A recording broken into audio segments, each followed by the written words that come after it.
بسم اللہ الرحمن الرحیم۔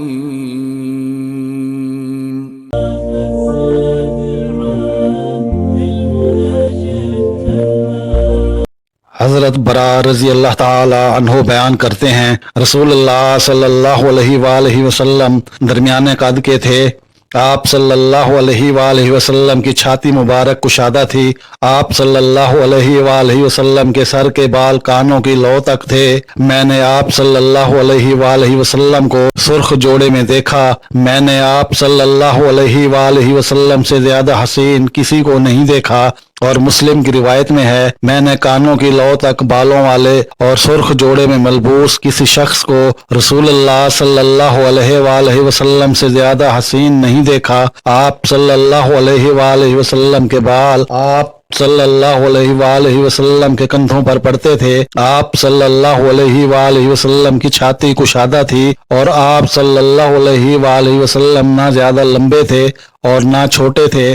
حضرت انس بن مالک رضی اللہ تعالی عنہ سے روایت ہے کہ بے شک رسول اللہ صلی اللہ علیہ وآلہ وسلم نے فرمایا، نہ ایک دوسرے سے بغض رکھو اور نہ ایک دوسرے سے اور نہ آپس میں حسد کرو اور نہ ہی ایک دوسرے سے پیٹھ پھیرو، اور اے اللہ کے بندو بھائی بھائی بن جاؤ، اور کسی مسلمان کے لیے جائز نہیں کہ وہ اپنے مسلمان بھائی کو 3 راتوں سے زیادہ چھوڑے رکھے۔ حضرت ابو ہریرہ رضی اللہ تعالی عنہ بیان کرتے ہیں، رسول اللہ صلی اللہ علیہ وآلہ وسلم نے فرمایا، روز قیامت آدم علیہ السلام کے اولاد کا سردار میں ہوں گا۔ سب سے پہلے مجھے قبر سے اٹھایا جائے گا، سب سے پہلے میں سفارش کروں گا اور سب سے پہلے میری سفارش قبول کی جائے گی۔ حضرت انس رضی اللہ تعالی عنہ بیان کرتے ہیں، رسول اللہ صلی اللہ علیہ وآلہ وسلم کی رنگت میں چمک دمک تھی۔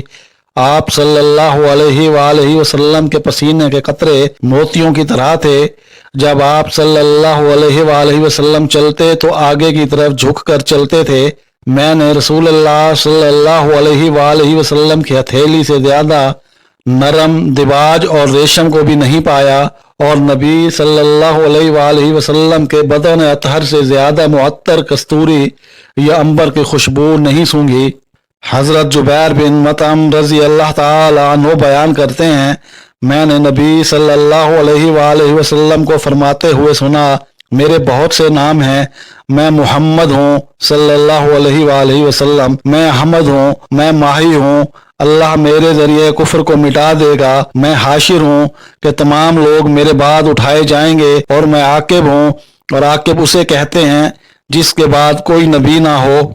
حضرت سعد رضی اللہ تعالی عنہ سے روایت ہے کہ رسول اللہ صلی اللہ علیہ وآلہ وسلم بنو معاویہ کی مسجد کے پاس سے گزرے تو آپ صلی اللہ علیہ وآلہ وسلم اس میں تشریف لے گئے۔ آپ صلی اللہ علیہ وآلہ وسلم نے وہاں 2 رکعتیں پڑھی، اور ہم نے بھی آپ صلی اللہ علیہ وآلہ وسلم کے ساتھ 2 رکعتیں پڑھی۔ آپ صلی اللہ علیہ وآلہ وسلم نے اپنے رب سے طویل دعا کی، اور جب اس سے فارغ ہوئے تو فرمایا، میں نے اپنے رب سے 3 چیزیں مانگی تھی، اس نے مجھے 2 عطا فرما دی اور ایک سے مجھے روک دیا۔ میں نے اپنے رب سے سوال کیا تھا کہ وہ میری امت کو قحط کے ساتھ ہلاک نہ کرے، اس نے یہ چیز مجھے عطا فرما دی۔